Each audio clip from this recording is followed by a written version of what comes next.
Well, hi, everybody. Unexpectedly, here I am. I was doing another interview and I thought I would just check in with everybody and go ahead and give you an update in terms of what's new.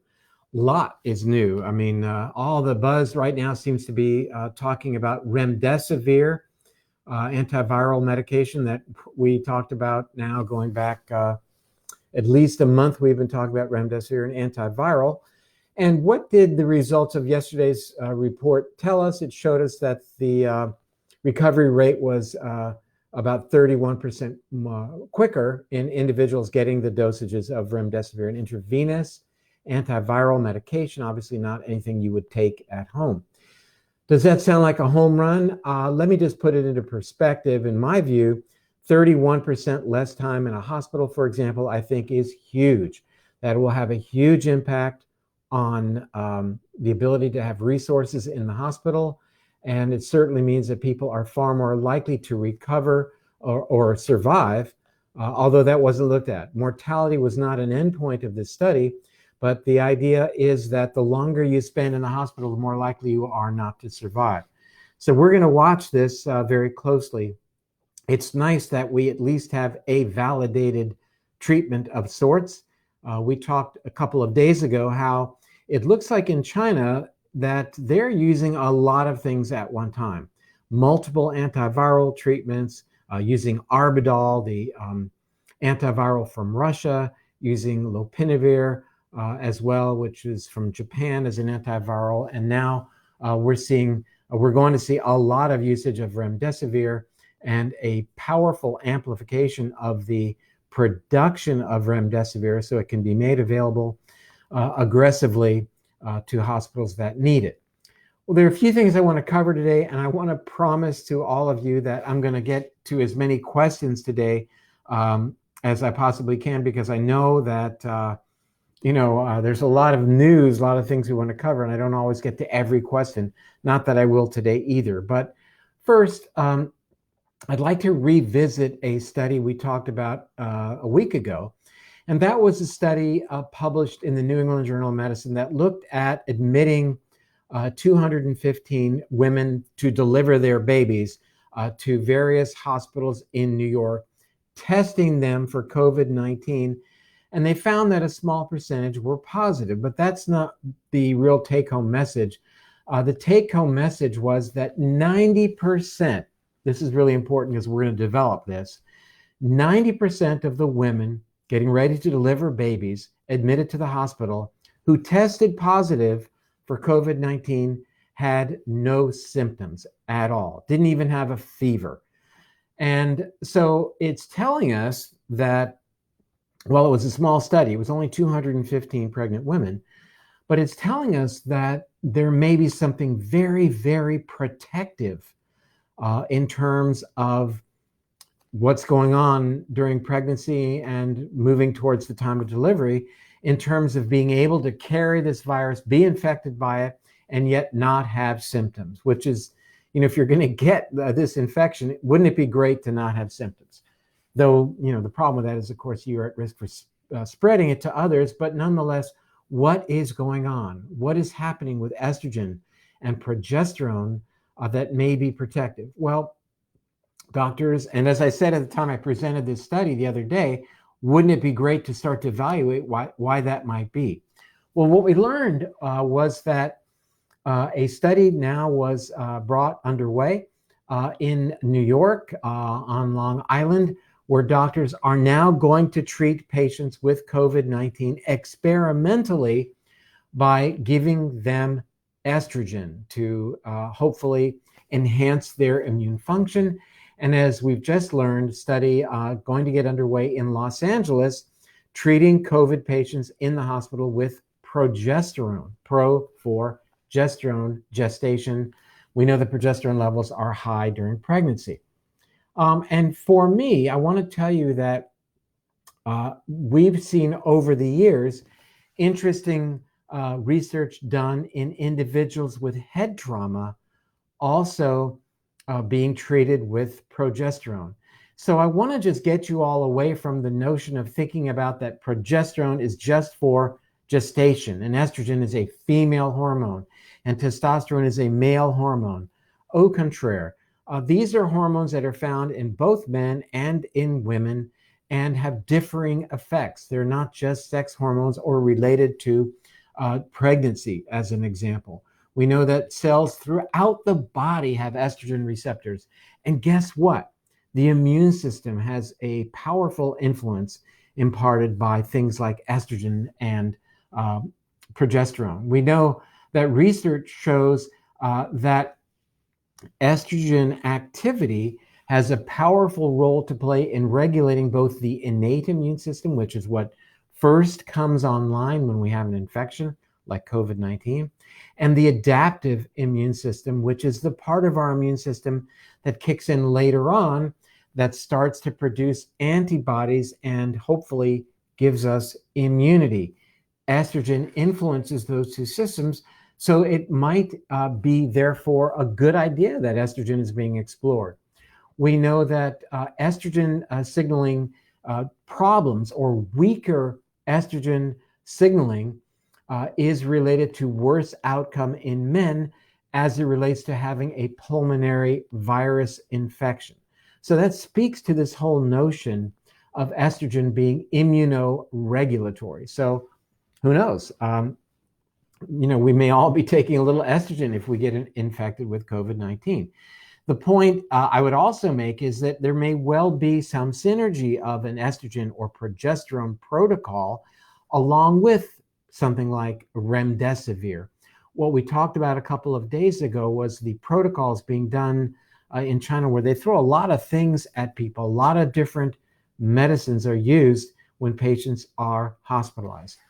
Now, the next update I'd like to give you has to do with this medicine called Ivermectin. Now, Ivermectin is an anti-parasitic drug.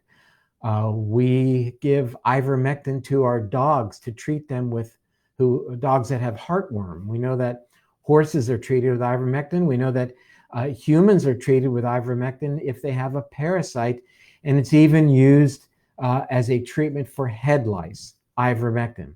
And what I reported to you last week was a study coming from Melbourne, Australia, from the Monash University by a woman named Kylie Wagstaff, showing that Ivermectin, this anti-parasitic drug, caused a 5,000-fold reduction in this virus, this coronavirus, but it was done in vitro. These are cell cultures. They used Ivermectin, and lo and behold, there was a 5,000-fold reduction. So it looked like, at least in the laboratory, that Ivermectin was powerful in terms of getting rid of coronavirus, COVID-19. Since that time, there has not been an interventional trial yet completed, but a retrospective study, meaning a study that looked back at people who were taking Ivermectin versus those who were not, and the death rate in individuals who had to go on a ventilator who were not treated with Ivermectin was 21%, but those who did happen to receive Ivermectin was only 1/3 of that, 7.3%. The overall mortality risk of dying in people taking Ivermectin was 1.4% versus 8.5% people who were not taking Ivermectin. I want to be as clear as I can be. I'm not recommending in any way, shape, or form that people begin taking Ivermectin. Don't take your dog's heartworm pills. Don't get a prescription for Ivermectin from your doctor as yet. I don't think we have good enough data to say that it's worthwhile, but it may be in the future. But please, the take-home message from me right now is not telling you, go and get Ivermectin and take it. And I know that I'm going to have, you guys are going to be asking me questions. What dosage should I take? Please, not a great question to ask me because I'm not going to answer that question because we don't have data for it yet.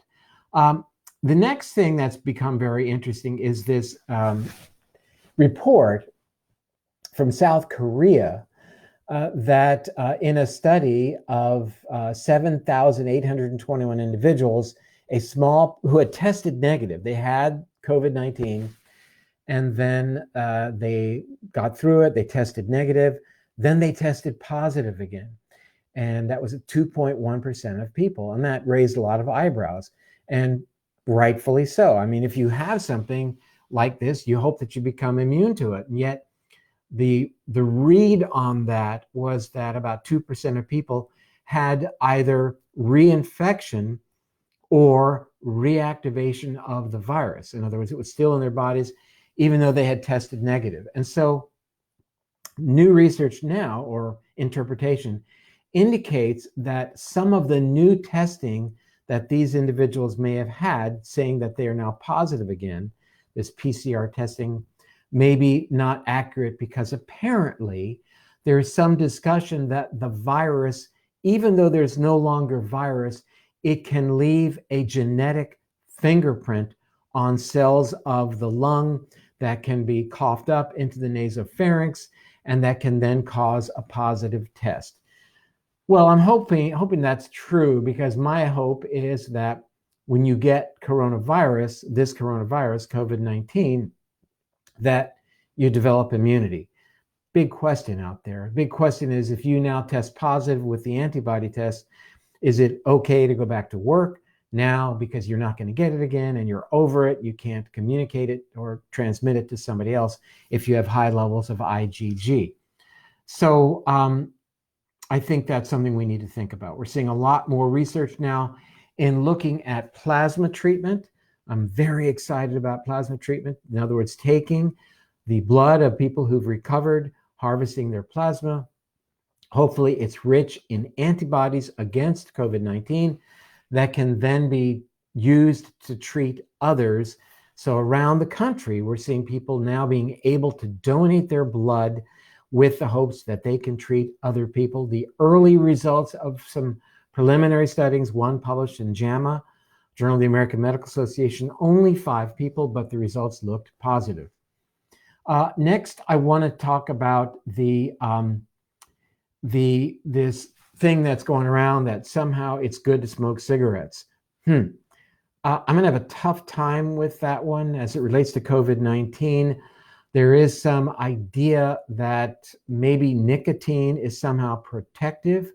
And I will tell you that looking at epidemiological data does show, though I don't want to admit it, but it does show that risk, for example, of Parkinson's disease is lower in smokers.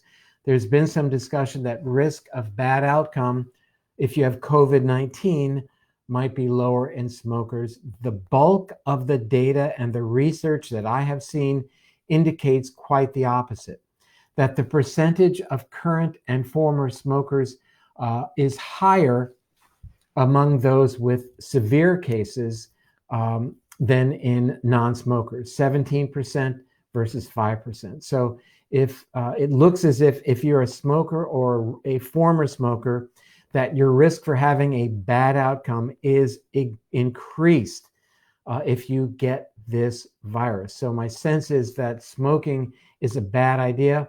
Among those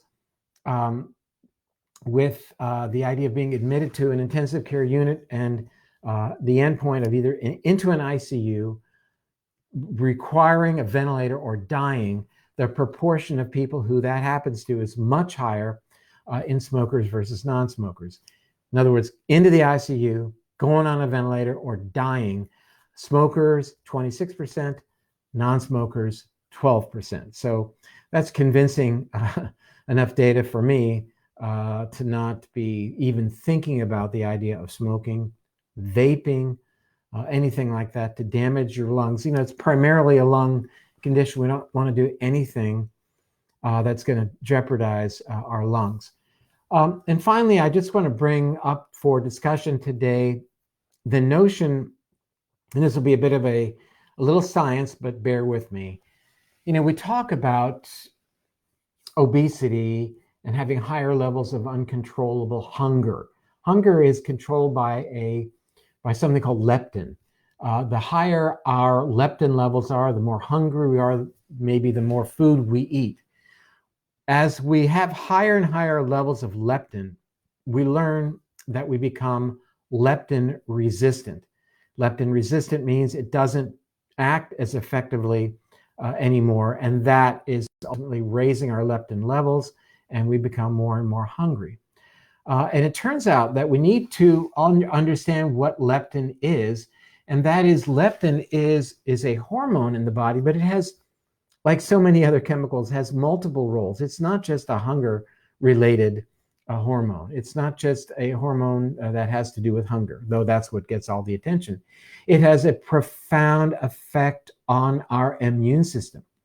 Hormone basically licenses our immune cells to engage in the immune responses, the ability of our immune cells to do what we want them to do.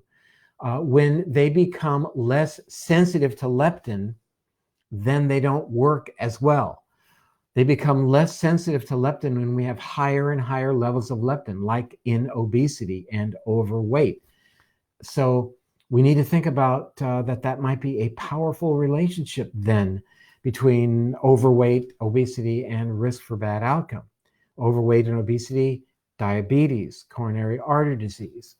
Those are other problems that go hand in hand with overweight, and leptin may be the link then to immune compromise and bad outcomes. So really something to think about.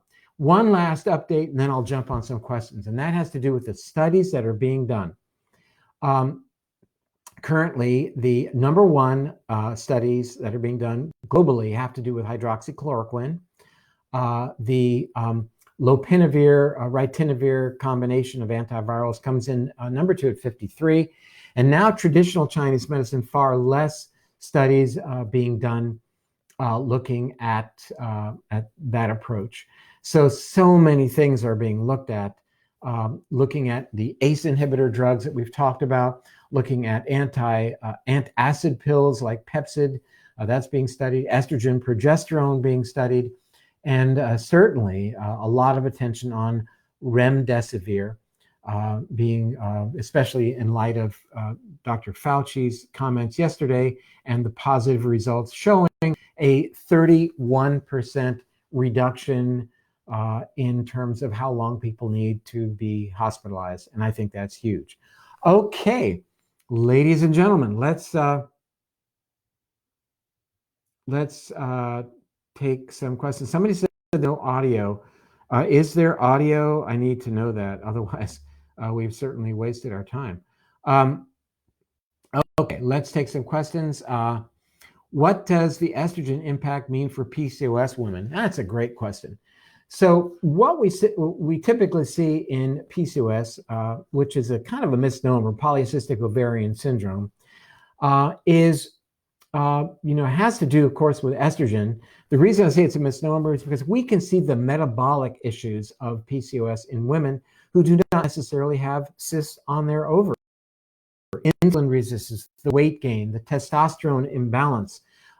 Testosterone, I did say, and that's what I meant to say, imbalance, excessive, is seen even without the necessary, in terms of the name, the presence of these cysts in the ovary. And what is really quite interesting to consider is the new research coming out that relates PCOS, which is the number one cause of infertility in American women, the relationship between PCOS and changes in the gut bacteria, and the role that the gut bacteria have on metabolism and insulin sensitivity. So I think that the more we recognize that this dramatic change, shift, if you will, of the gut bacteria plays a role in insulin sensitivity and plays a role certainly in PCOS, I think that will certainly play out in our understanding in terms of the estrogen manifestations and the testosterone manifestations. Nicole Snyder says, I have horses, and the ivermectin was being all bought up from the feed store. I know that's happening, and it makes me reluctant. Please comment on this. It makes me reluctant to present this information because I know people are doing that. And I would counsel that that is not a good thing to do. May it ultimately prove to be effective? Yes, but by all means, let a doctor, healthcare provider guide you at the time that we finally get our arms around something like ivermectin, that turns out to be a good choice or not. We don't have a study yet, an interventional trial, meaning we give it to people and maybe in an ideal world compare that to a placebo to prove that it's helpful in humans. The study from Australia that was done, that we talked about, only demonstrated lowering the viral load in cell culture. Has no necessarily relationship to what might happen to people who may take this drug. So, so not a good idea in my opinion yet. I mentioned Carrie Bartlett. I mentioned fisetin previously is best taken with or without food. Don't know the answer. It is a plant-based derivative. I take it with food. We take fisetin. I take fisetin, my wife too, because it is a senolytic.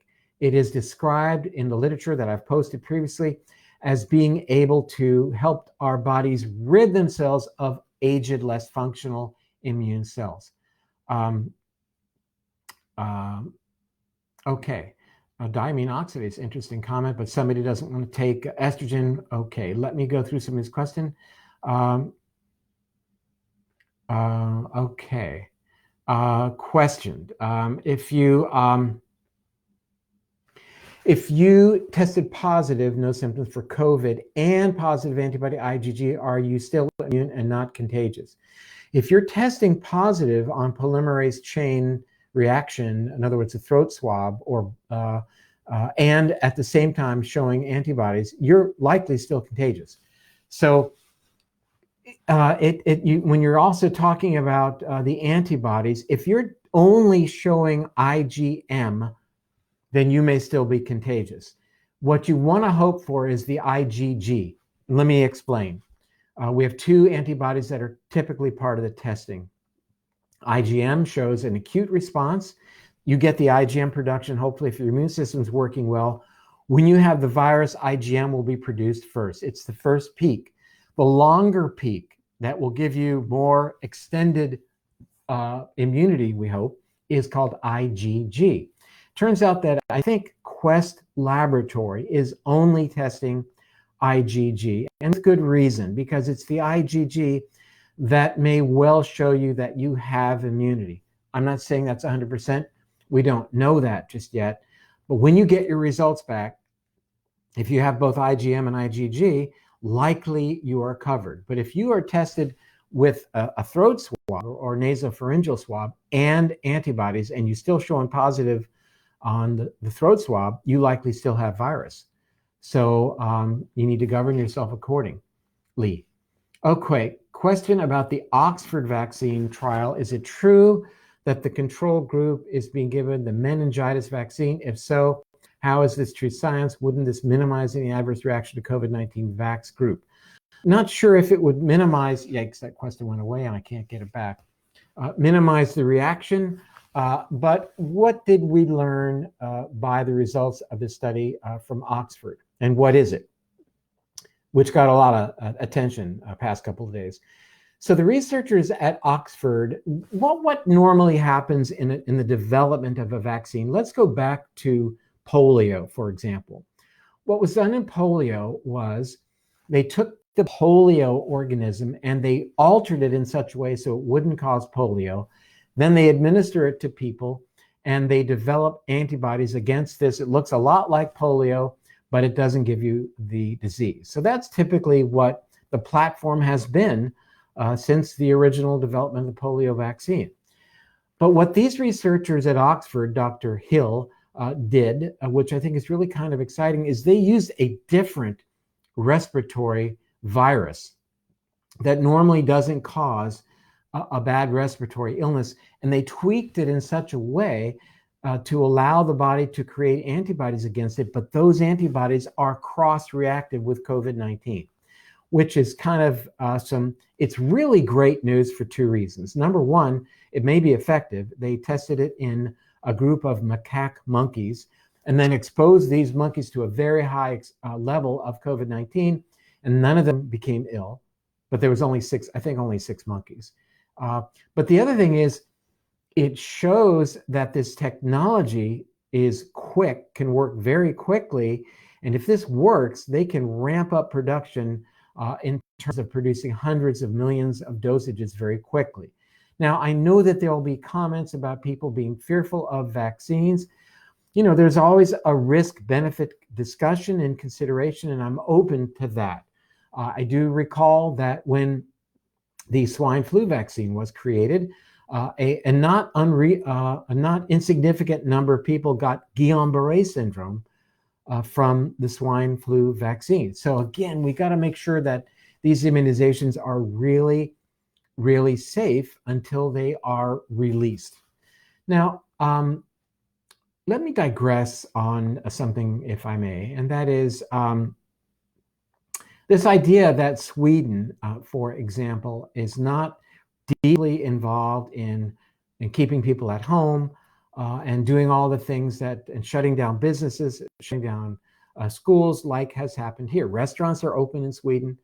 And what do we expect? What are we seeing happening in a country like that versus what happened here, although that's now being reversed? What do we learn? And we've really need to keep our ears and eyes open and watch what happens in countries like Sweden, because we're learning a lot of valuable information. The death rate per 100,000 in Sweden is around, I guess, 24 to 27 deaths per 100,000 members of the population, versus being dramatically lower in Finland and in Denmark, which are, you know, adjacent countries. It's useful not to look at the number of people who have died or even the number of people who have contracted the virus as much as it is useful to look at the number of people who have died in comparison to the total population. In a country that has a lot of people, you're going to see more death in comparison to a country that has less people. So that's why it's good to do these numbers in comparison. However, and this is really important to get your arms around. So we might say, gee whiz, they should be really taking this more seriously and, you know, instituting closing of schools and restaurants, etc. Their argument is that, yes, we're seeing an explosion of this transmission and problems related to COVID-19 exposure, and they are. But they're also telling us that their rate of herd immunity, that the number of people who are now testing positive in Sweden is around 1/3. Now that's the long game. What does it mean?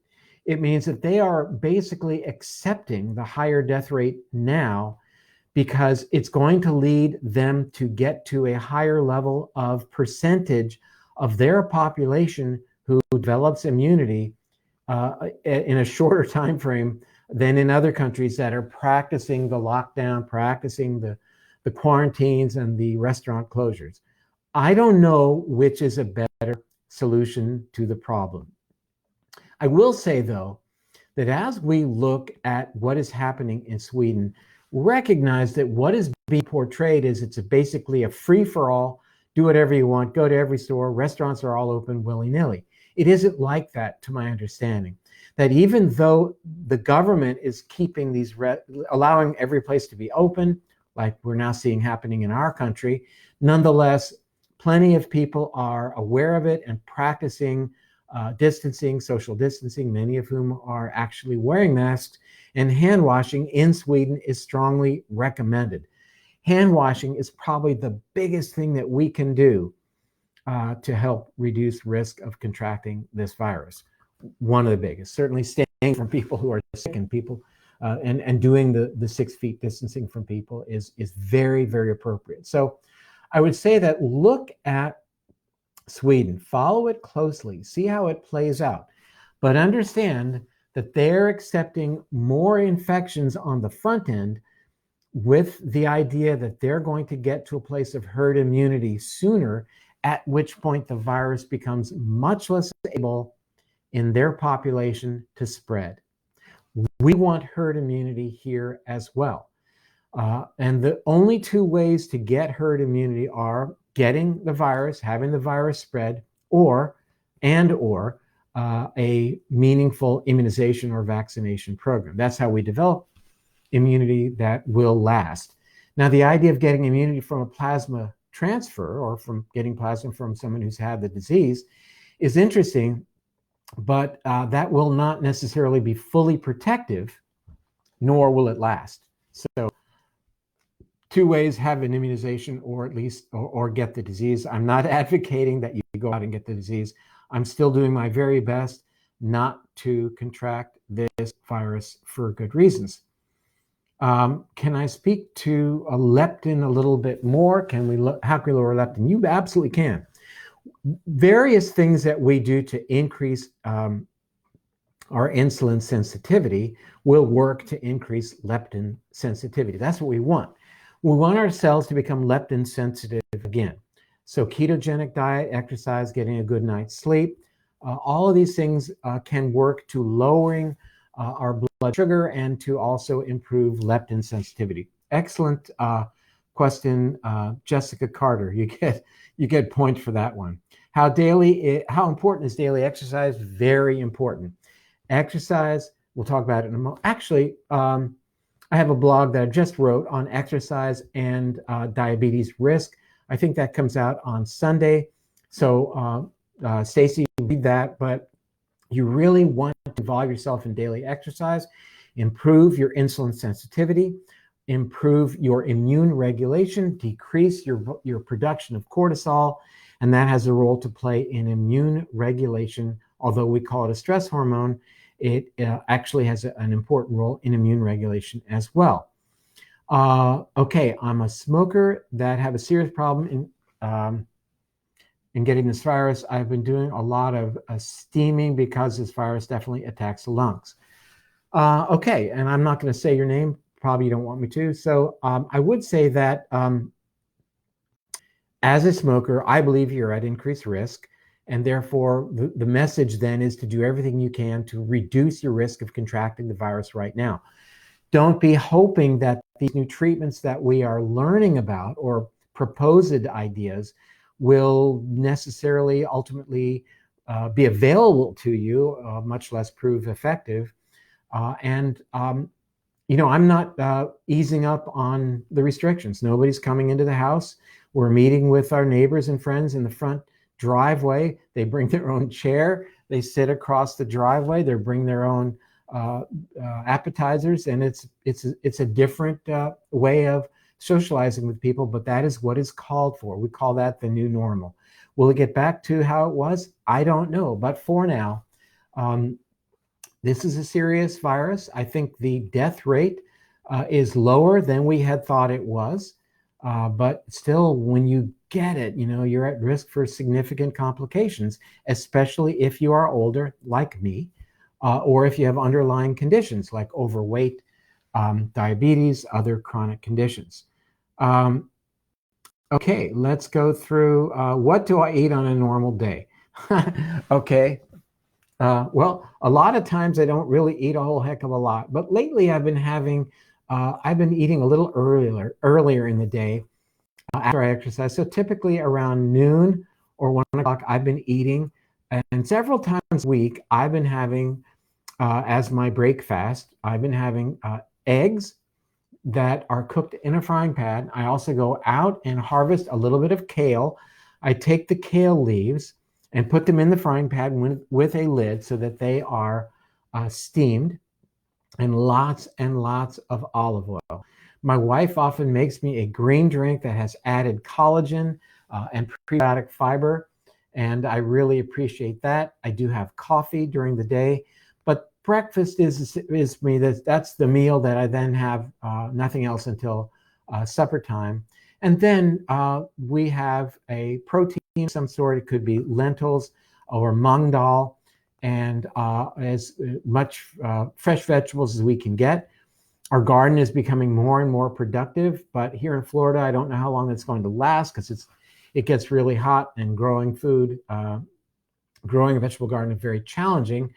I'm having a lot of problems with our tomato plants. They look great, but they're not bearing fruit. Our string beans are not bearing fruit either. So anybody has any brilliant ideas? I don't know what to do, Maybe it's more fertilizer, maybe I'm watering too much, maybe watering too less. But we're getting wonderful eggplants, that's for sure. And the lettuce that we're growing upstairs on the balcony seems to be growing really well. Okay. All right, let's a couple more questions and we'll take it from there. All right, and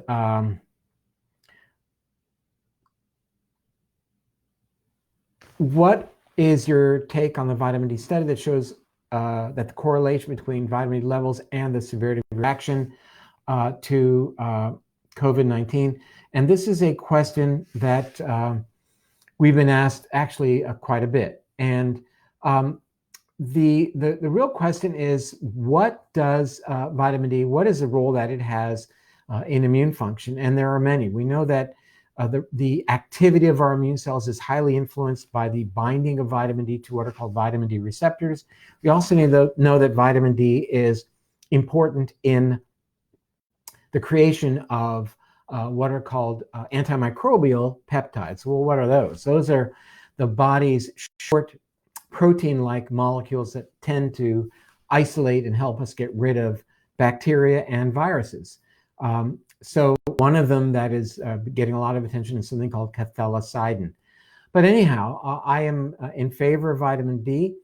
I think it would be good, Michelle, to know how you might be genetically, because we know that some people have changes in their vitamin D receptors that might cause them to need more or less vitamin D in terms of how much they are producing and or supplementing in their bodies. I'm currently taking around 5,000 IU of D3 each day.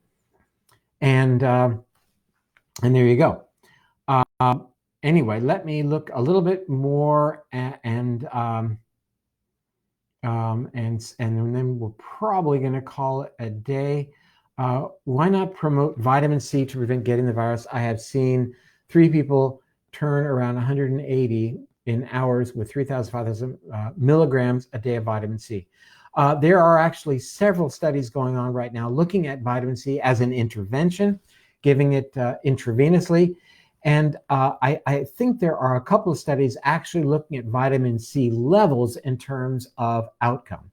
So I don't have any problem with that whatsoever. I'm taking at least 2,000 milligrams of vitamin C each day. I don't have good data on it. I think overall it makes sense. That's why I'm doing it, knowing what I know about vitamin C and basically for immunity. So there you go. I would love to be able to, I'd love to be able to quote a study on vitamin C. I can't, but I'm going to tell you that I am taking vitamin C. Well, let me take one more, and that is a report from Georgianne Nugent, Mount Sinai report, and several other institutions, I might add, stroke and young people with COVID. Yeah, it is worrisome. We're seeing stroke not only in young people, but in many people across the age spectrum being admitted to hospitals with COVID-19. Symptomatically, in other words, in terms of what they're presenting with, but also, interestingly, one study showed a high prevalence of individuals showing strokes on their MRI scans of their brains who are admitted just because of this infection. So why might that be? A couple of reasons. Inflammation in the body is irritating to the blood vessels. As an example, coronary artery disease is an inflammatory disorder, and it's the response to inflammation of the lining of the arteries that narrows the arteries in the heart, causing a heart attack or angina, and in the brain, causing a stroke.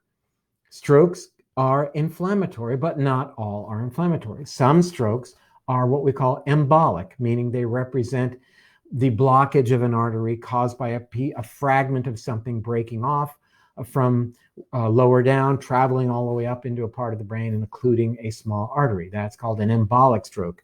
That's the type of stroke that we see, for example, in people who have atrial fibrillation. We see other types of stroke, thrombotic or closing off of artery strokes, as another type of stroke, and also a type of stroke called hemorrhagic stroke, where there's actually the breakdown or falling apart of an artery, and then there's a hemorrhage into the brain. That's called a hemorrhagic stroke. Well, we're seeing a lot of blockage strokes in COVID-19, more than expected. And understand, this is a little technical, but we had a discussion several weeks ago as to why was the heart so involved in this infection. And it turns out that the research that I quoted back then looked at the binding sites for COVID, for this virus, on cells. And it binds to a receptor called the ACE2 receptor. And what the study demonstrated was that the ACE2 receptor, where the virus binds on the cell, is found in some of the lining cells of the heart arteries. I'm not going to be surprised once the work is done that it's in the arteries going to the brain as well. But in addition, understand that this is a profound inflammatory event going on head to toe throughout the body. So the idea that stroke can be inflammatory, and that this is inflammatory event is therefore not surprising. Let me tell you one last bit of information that's relevant to that comment, Georgianne, and that is that COVID induces coagulation changes in the bloodstream. And that's very worrisome. It makes the blood, in many cases, hypercoagulable, or increases coagulation, hypercoagulable.